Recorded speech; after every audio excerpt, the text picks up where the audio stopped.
Bienvenidos a Reporte Roemer, su programa. El propósito es muy claro, es empoderar al ser humano. Estamos convencidos todos los que estamos aquí que la mejor manera de terminar, de extinguir, de erradicar el racismo, la intolerancia, el fundamentalismo, por supuesto la ignorancia, las guerras, la destructividad humana, es a través de una mente crítica, cuestionadora, rebelde, traviesa, inquisitiva, que se pregunte el porqué de las cosas, el que no necesariamente siga lo que todo el mundo sigue. Y ese es el propósito, ver cuáles son aquellas ideas que están resquebrejando al mundo, cambiando los paradigmas, y que probablemente hoy son disonantes y mañana serán cotidianas. Bienvenidos a su programa. Les pido que por favor, rapidísimo, si ustedes fueran un marciano de otro planeta, ¿cómo creen que los presentaría a ustedes mismos? Un marciano de otro planeta, valga el pleonasmo, ofrezco una disculpa. Vas, imagínate que llega un extraterrestre y va a presentarte a ti, ¿qué crees que diría de ti? Tiene que decir 3 palabras. Sé que es una pregunta compleja, pero es el momento de hablar de ustedes. No, yo creo que mi profesión ahí podría el marciano medio entender algo, porque yo podría pensar el marciano, es decir, este es un terrícola que trata de entender si hay vida en otros planetas o entender cómo funciona el cosmos. Perfecto. Buena bajada de balón, ¿eh? Sí hay marcianos en la Tierra que no son de otro planeta, ¿eh? Sí, entre paréntesis. ¿Ah, sí? Sí, ¿Tú eres una? ¿Cómo no? Casi. ¿Cómo te presentará un extraterrestre? Es una señora que se interesa en sí misma. Wow, vas. Un loco interesado en muchas cosas. Elecciones, rock, fútbol. Te volveré a preguntar, Marcelo, ¿qué es rock? Perdón, ¿y qué es loco, más bien? Muy bien, vas. Sí. Cada quien se inventó un marciano a su medida, ¿eh? Así debe de ser. Habría que tratar de pensar de veras desde otro lado. A mí, como me presentaría un marciano, diría, dice que es escritor, pero usa tenis amarillos. ¿Estaría peleado ser escritor con...? No, lo que sucede es que no le encuentras la conexión, justo porque no pensaría como nosotros. Muy bien bajado ese balón. Claro. Estamos tratando de que nos entienda con nuestro cerebro cuando sería más bien un Eugene Ionesco la comunicación. Sí. Ahora, por favor, rapidísimo. Digo, en este tema, digamos, la gente que, por ejemplo, Carl Sagan, él dice, ¿cómo vamos a poder entender una inteligencia cómo habla? Para entender, no vamos a saber cómo comunicarnos con él ni él con nosotros. Y entonces él probablemente empezó a estudiar, por ejemplo, el lenguaje de las ballenas para tratar de descifrar otra inteligencia que sabemos que existe en la Tierra para comprender qué tan lejos estamos de poder comunicarnos. Pero hay un lenguaje... Para ir en el supuesto caso que descubriéramos ¿Les parece inteligencia? bien que sin jugar basta, hablemos ahora del lenguaje? Sí, pero nomás de para inteligencia y el lenguaje. Inteligencia y lenguaje, vas. Sí, pero es que yo creo que hay un lenguaje que José Luis conoce muy bien, que está por encima de las palabras, que es el lenguaje matemático. O sea, creo que con un extraterrestre podríamos llegar a entendernos. Bueno, es que es la única conexión que tiene. Porque las leyes en el universo, hasta donde las conocemos, son exactamente iguales aquí que en cualquier otra parte. Pero seguimos pensando antropocéntricamente, a lo mejor existen cosas que no tenemos idea. La cosa es hacer ese ejercicio. Hay un proyecto muy... Déjenme platicarles un poquito de esto. Se llama SETI, que ahorita ya está a punto de deshacerse y ya lo tomó la sociedad civil, en fin.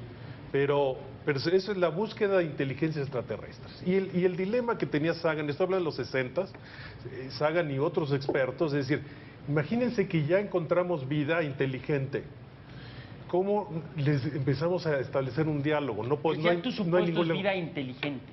Inteligente a tu manera. Lo que él dice viene... No, ellos no suponen nada, ellos suponen cosas muy sofisticadas, que incluso ni siquiera está basada en el carbono, que es una cosa... Pero tú leíste este cuento de matemáticas de Apcott Flatland. Sí. No es lo mismo, a lo mejor es una idea. Esto va más allá. Entonces, decir, imagínense que ya los encontramos, o sea, todo el proyecto. Ahora, ¿cómo nos comunicamos? Tiene que ser vía matemáticas.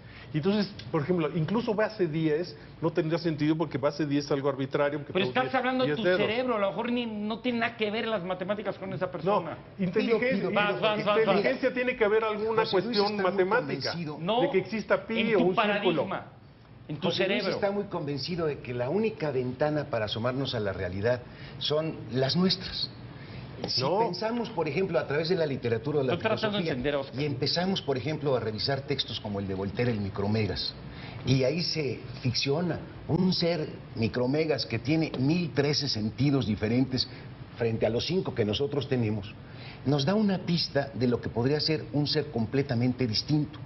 Aquí mismo en este planeta hay seres que captan mucho más que nosotros. Ya Tere en alguna ocasión nos ha documentado aquí cómo es la percepción de las serpientes o cómo es la percepción de las ranas. En un caso nada más ven por movimiento, en el otro caso ven por temperatura. Nosotros estamos pensando que pensarían como nosotros, que nuestro lenguaje matemático, que es la forma más depurada de la razón, también la compartirían ellos. No, es justamente a lo lo opuesto. mejor ni siquiera se les ha Acaba de decir ocurrido. algo, Oscar, profundo que me hace comprenderlo. Ya sé por qué me dice que liga como rana serpiente. Se fija el movimiento y la temperatura. Tú, por favor, Arturo. Pues yo pensaría que, bueno, las matemáticas también son una construcción humana. Y en ese sentido, como una base racional, pudiera ver que haya algo que... Es, digamos, el conocimiento más decantado, más sofisticado, pero también pudiera haber... No, hay debates también en las por propias matemáticas. Pues no tenemos ni idea, va. Yo creo que las matemáticas no son una cuestión humana, las matemáticas son una cuestión universal.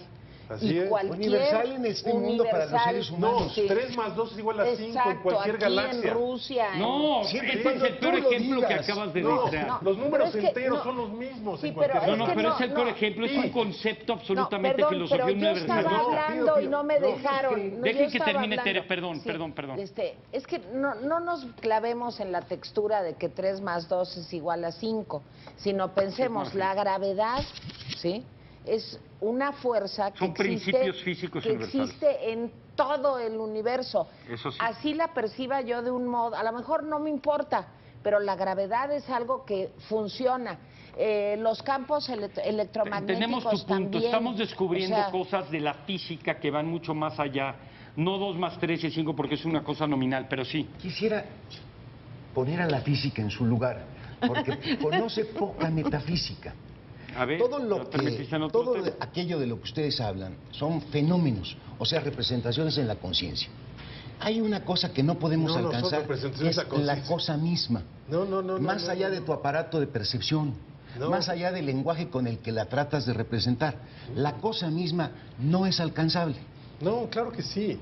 La física es una ciencia. Yo te voy a decir Estás una hablando cosa. de metafísica. No, están hablando de dos filosofía. cosas. ¿Qué sería de Se tu habla del universo noúmeno. si no existiera ningún ser humano que lo atestiguara desde esta igualito. perspectiva de conciencia? Sería igualito. ¿Sería igualito ante quién? Ante otros seres, y si no hubiera estos seres, sería igualito. Él habla sin de vida. leyes Sería universales igualito que no sin vida. importa si las Solamente percibes o puede no. ser igualito porque comparecen la conciencia humana. No, esa es una ahorita ya visión está tocando filosófica. otro tema. Claro de que es una visión interpretación. filosófica. La Oscar. física va más allá de la filosofía, ¿no? mira, yo... El tú poder decir si se comunican de una manera o de otra, a lo mejor no se comunican matemáticamente, a lo mejor sí, no importa eso. Mira, lo que ellos dicen es que hay leyes de la física universal. Debe decir qué es lo que hicieron la Universales gente del que universo, no de mi conciencia, universal. Es decir, Que ¿cómo? se han ido probando Pues universal. Carl Sagan mandó una nave para comunicarse con un mensaje ahí. Si quieren les platico qué dice ese mensaje. Porque la gente, es decir, ha habido durante décadas miles de gente reflexionando sobre este tema. Entonces, decir, a ver, tiene que haber algo universal, por ejemplo, el tamaño de un protón, o el tamaño de un electrón, o la carga de un electrón. Entonces, ¿cómo conectas eso con algo que puede ser universal como pi, que tiene que ver con un círculo? Ahora, pi en base 10 no lo puedes poner porque es algo arbitrario, lo pones en binario. Entonces, sigue el ceros mensaje de o Carl unos. Sagan con el número del protón y llega a un mundo donde nada más hay moscas. Pues puedo Y se hablar. quedan viendo el mensaje. ¿Puedo Bueno, estás hablar? suponiendo que es bien. ¿Puedo Porque hablar? para que sepa Claro. que es un mensaje Tiene que necesita haber haber ya inteligencia. A comunicación. ver, Claro. Ana, es que yo creo que estamos hablando de branas distintas. O sea, actualmente se habla, y seguro lo sabe también José Luis, pues de que hay no un universo, sino múltiples universos que coexisten. Y en este mismo momento, en este universo, estamos todos construyendo esta realidad. Es un constructo, desde luego. Pero en otra brana, ¿verdad?, a lo mejor las cosas son distintas. Y eso sí, no lo sabemos. En este universo, sí esas reglas, la gravedad, el electromagnetismo, la materia oscura, o sea, cosas así, existen universalmente. Pero es solo una brana Para de las el ego miles trascendental que humano, puede... ¿eh? Sí, y dependen de nuestra capacidad perceptual, desde luego. O sea, lo que está diciendo el maestro de la Borbolla, pues es una cosa de lo más kantiana. O sea, la realidad la estamos construyendo a partir de la percepción. Todos. Sí. Bueno, lo dicen los filósofos, pero no lo dicen los filósofos, porque hemos comprendido una cosa. Yo creo que la realidad del lenguaje. Pero en esta brana, los filósofos están equivocados en ese aspecto, por eso tuvieron que llegar los físicos para corregir toda esa bola de cosas que no tienen ningún sentido.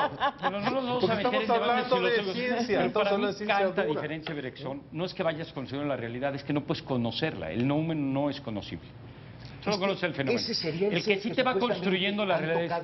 Bueno, se nos acaba el tiempo, nada más quiero recomendar el último libro de Steven Pinker sobre el estilo del lenguaje, también su gran obra El instinto del lenguaje, el cual te explica como hipótesis de que nacemos con ese instinto para sobrevivir, que todos tenemos ese software, a lo mejor tú lo harás japonés, otro chino, etcétera, pero es una habilidad innata con la que nacemos, no es un blank slate, y que por supuesto Noam Chomsky fue el primero que empezó a argumentar eso.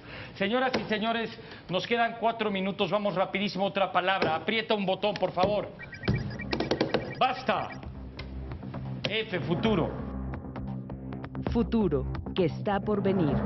La hipótesis aquí viene de Suma Ditri, un gran hindú, el cual me encanta que de repente pone una foto donde te encuentras con un caballo que jala una carreta y luego te encuentras el famoso coche ahora de Google, donde ya empieza a aparecer un coche donde nadie maneja, donde ya se automaneja solo. Y entonces te dice este ejemplo, el cual me encantó.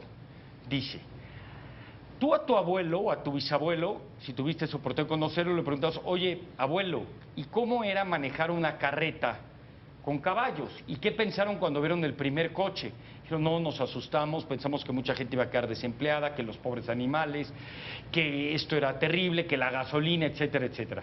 Que en menos de lo que nos imaginemos, nuestros hijos o nietos nos van a preguntar, oye papá, ¿y qué se sentía manejar un coche?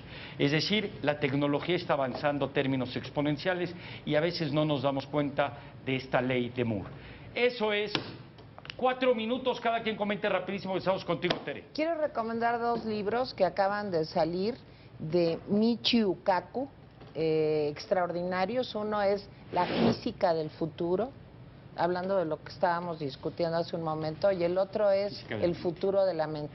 Creo que son 2 libros. La física del futuro y la física de la mente. Sí, que ponen en perspectiva pues lo que vamos a crecer y avanzar en la comprensión del mundo, ¿no? Yo realmente extraordinarios libros, tuve gusto leerlos, y Michio Kaku. Sí, es un genio. Tipazo, vas. Sí, bueno, yo soy muy escéptico de los futurólogos. El futuro me encanta, los futurólogos no tanto. Generalmente se quedan cortos, se equivocan y la liebre siempre sale por cosas, lugares totalmente inesperados. Y si, por ejemplo, el Internet, cuando Tim Berners, este físico de Oxford, inventa el web, pues nadie lo ve venir. Ni la gente que sea computación, ni gente como Bill Gates. Entonces, eso es algo que realmente está cambiando el mundo. Y en el futuro hay cosas así, sorpresas. Impredecible, tipo Nassim Taleb, The Black Swan. Vas rapidísimo. Sí, bueno, el futuro pues nos puede limitar la capacidad de asombro. Vemos esos avances tan asombrosos que nos puede, digamos, quitar esa capacidad. Terminas. El futuro lo veo más tétrico que el presente. Atentamente el optimista. No, es que hay una inercia, hay una carga que finalmente está gestándose el futuro en el presente.